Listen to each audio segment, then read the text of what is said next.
TBC Tamil News. வணக்கம். நீங்கள் இணைந்திருப்பது டிபிசியின் காலை தமிழ்ச் செய்திகளுடன். 2009ஆம் ஆண்டு போரில் உயிர் நீத்த உறவுகளை நினைவு கூறும் முள்ளிவாய்க்கால் நினைவேந்தல் தினம் 15வது வருடமாகவும் உணர்வு பூர்வமாக அனுஷ்டிக்கப்பட்டது. இறுதி யுத்தத்தில் உயிர் நீத்தவர்களின் ஆத்மசாந்தி வேண்டி வடக்கு கிழக்கின் பல்வேறு பகுதிகளிலும் நினைவேந்தல் நிகழ்வுகள் நடைபெற்றன.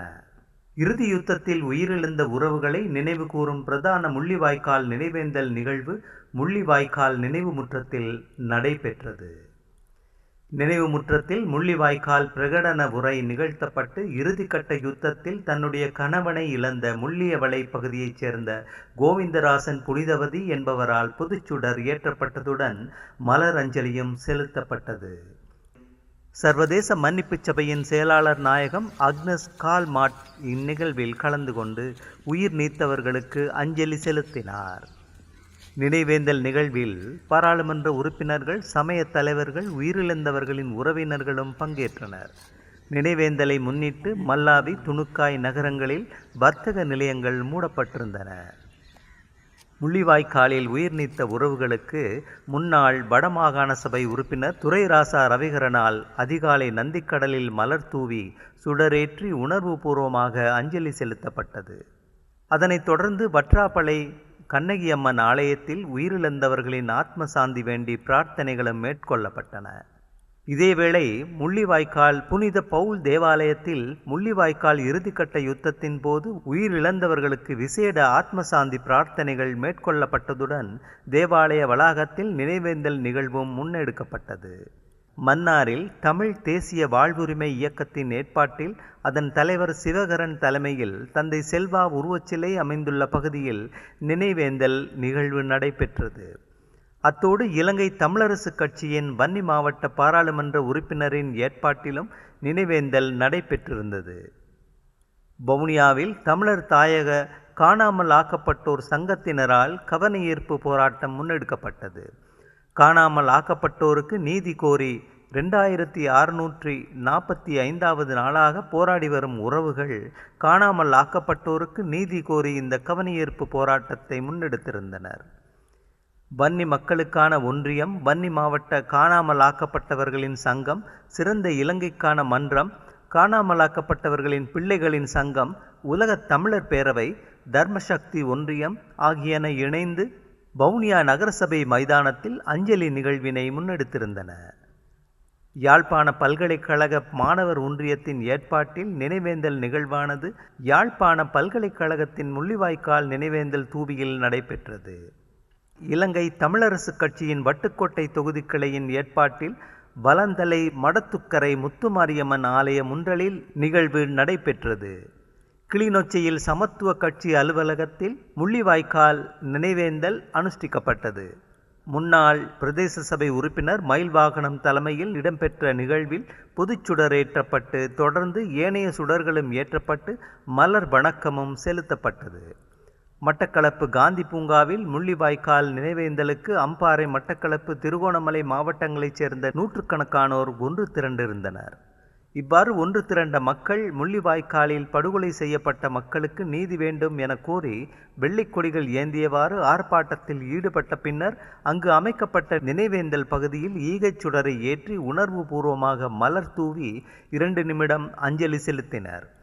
இதைத் தொடர்ந்து இலங்கை மனித உரிமை ஆணைக்குழுவின் மட்டக்களப்பு மாவட்ட இணைப்பாளரிடம் 8 கோரிக்கைகள் அடங்கிய மகஜர் ஒன்றை கையளித்ததை தொடர்ந்து அங்கிருந்து அனைத்து பொதுமக்களுக்கும் கஞ்சி பரிமாற்றம் இடம்பெற்றது. மட்டக்களப்பு பொதுமக்களினால் நினைவேந்தல் நிகழ்வுகள் ஏற்பாடு செய்யப்பட்டதுடன் முள்ளிவாய்க்கால் கஞ்சி வழங்கும் நிகழ்வும் சித்தாண்டி முச்சந்தி பிள்ளையார் ஆலய பிரதான முன்றலில் இடம்பெற்றன. முள்ளிவாய்க்கால் நினைவேந்தலை முன்னிட்டு பாண்டிருப்பு திரௌபதி அம்மன் ஆலய முன்றலில் நினைவேந்தல் நிகழ்வு ஏற்பாடு செய்யப்பட்டிருந்தது. உயிர் நீத்தவர்களுக்கு மௌன அஞ்சலி செலுத்தப்பட்டதுடன் அதனைத் தொடர்ந்து முள்ளிவாய்க்கால் கஞ்சியும் பரிமாறப்பட்டது. இலங்கை தமிழரசு கட்சியின் காரைதீவு கிளையில் முள்ளிவாய்க்காலில் உயிர் நீத்தவர்களுக்காக ஆத்மசாந்தி பிரார்த்தனை இடம்பெற்றதோடு உயிரிழந்த உறவினர்களுக்கு சுடரேற்றி அஞ்சலி செலுத்தப்பட்டது.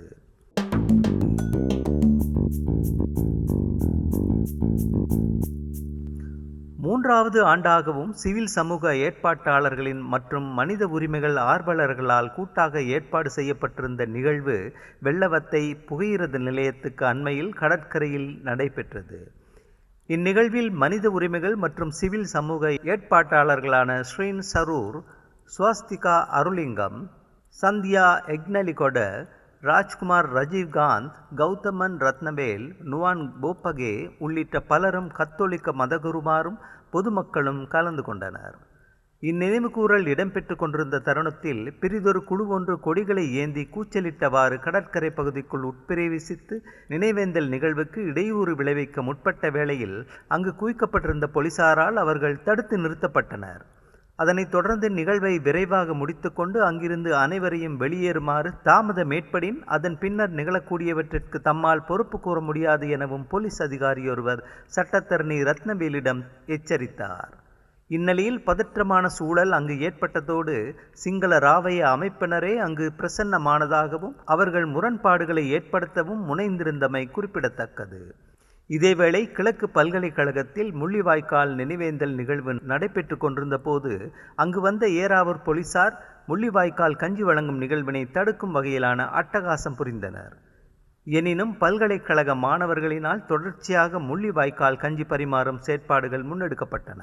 இந்நிலையில் மீண்டும் அங்கு வந்த ஏறாவூர் போலீஸ் நிலைய பொறுப்பதிகாரி தலைமையிலான போலீசார் பதாதைகளை அகற்றியதுடன் அங்கு சுடர் ஏற்ற வேண்டாம் என்று எச்சரித்ததுடன் அங்கிருந்தவர்களை புகைப்படம் எடுத்து அச்சுறுத்தும் செயற்பாடுகளும் முன்னெடுக்கப்பட்டன. அத்துடன் அங்கிருந்த ஊடகவியலாளர்களையும் அச்சுறுத்தும் வகையில் கையடக்க தொலைபேசிகளில் சீருடை அணியாத நிலையில் இருந்த போலீசார் காணொளிகளை பதிவு செய்துள்ளமை குறிப்பிடத்தக்கது.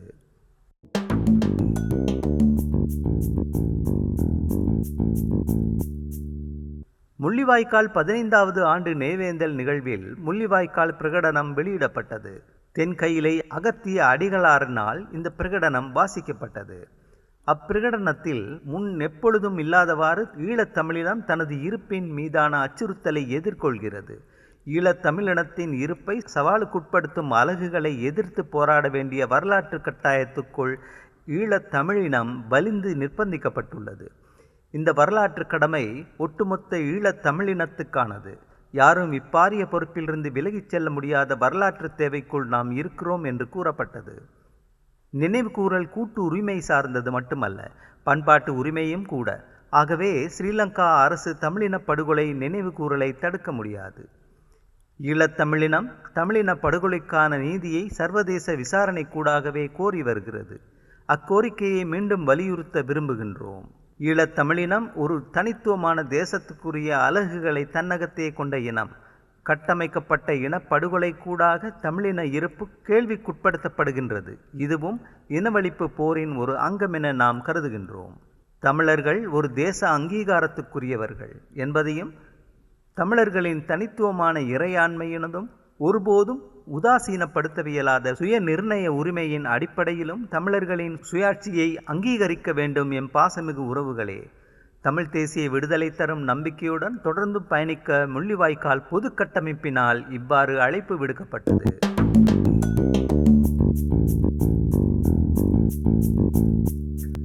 இலங்கையின் உள்ளகப் போர் நிறைவடைந்து முள்ளிவாய்க்கால் பிரதேசத்தில் பெருமளவான பொதுமக்களின் உயிர்கள் காவு கொள்ளப்பட்டு 15 வருடங்கள் கடந்துவிட்ட நிலையில் இந்த நினைவு தினத்தை முன்னிட்டு சர்வதேச மன்னிப்பு சபையின் செயலாளர் நாயகம் அக்னஸ் கலாமாட் முள்ளிவாய்க்கால் அஞ்சலி நிகழ்வில் முதல் தடவையாக நேரடியாக பங்கேற்றார்.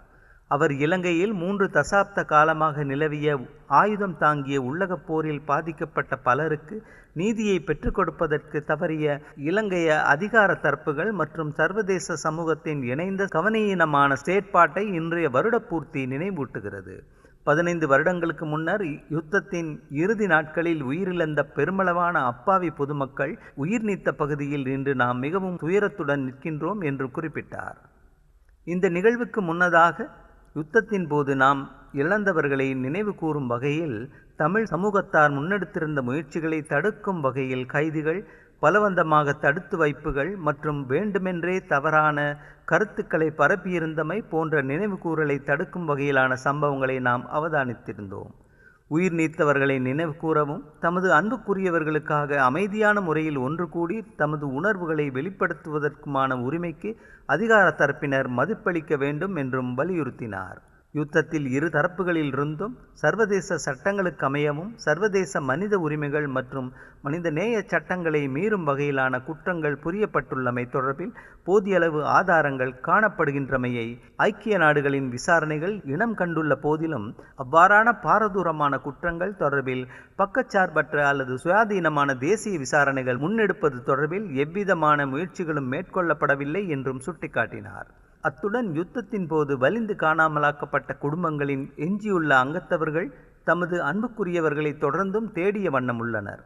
பாதிக்கப்பட்டவர்கள் தமக்கான நீதியை நீண்ட காலமாக தேடுவதை அவர்களிடமிருந்து அறிந்து கொள்வது மிகவும் மன உளைச்சலை ஏற்படுத்துவதாக அமைந்துள்ளது என்று அவர் குறிப்பிட்டார். பாதிக்கப்பட்டவர்களுக்கு பதிலளிப்பதற்கு இலங்கை அரசாங்கம் சிறந்த தீர்வாக அமைந்திருந்த போதிலும் கடந்த 15 வருட கால பகுதியில் பொறுப்புக்கூறலுக்காக உள்ளக கட்டமைப்பை நிறுவுவதற்காக மேற்கொள்ளப்பட்ட பல்வேறு முயற்சிகள் வெறும் கண் துடைப்புகளாகவே அமைந்திருந்தன என்றும் அவர் கூறினார். இவ்வாரத்தின் முற்பகுதியில் ஐக்கிய நாடுகள் அலுவலகத்தின் மனித உரிமைகளுக்கான உயர்ஸ்தானிகரினால் வெளியிடப்பட்ட அறிக்கையிலும் இலங்கையின் பொறுப்புக்கூறல் செயற்பாடுகளில் காணப்படும் இடைவெளி காரணமாக இந்த விடயம் தொடர்பான கறைகள் மாறாமல் காணப்படுவதை வலியுறுத்தியிருந்தது. உண்மை, நீதி மற்றும் இழப்பீடு போன்றவற்றுக்காக இன்றும் ஆயிரக்கணக்கான பாதிக்கப்பட்டவர்கள் காத்திருக்கின்றனர். இன்று முள்ளிவாய்க்காலில் நாம் அவர்களுடன் உறுதியாக கைகோர்த்துள்ளோம் என்று சர்வதேச மன்னிப்பு சபையின் செயலாளர் நாயகம் குறிப்பிட்டார்.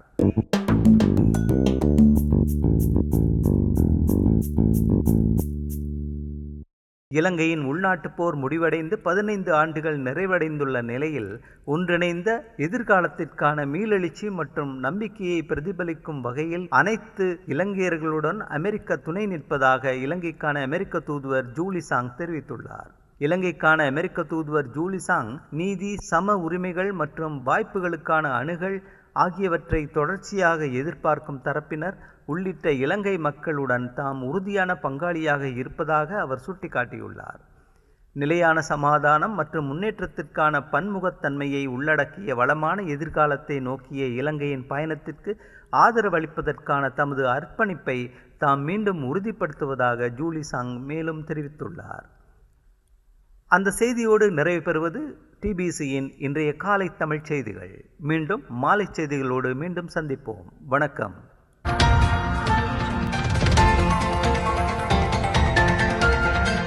TBC Tamil News.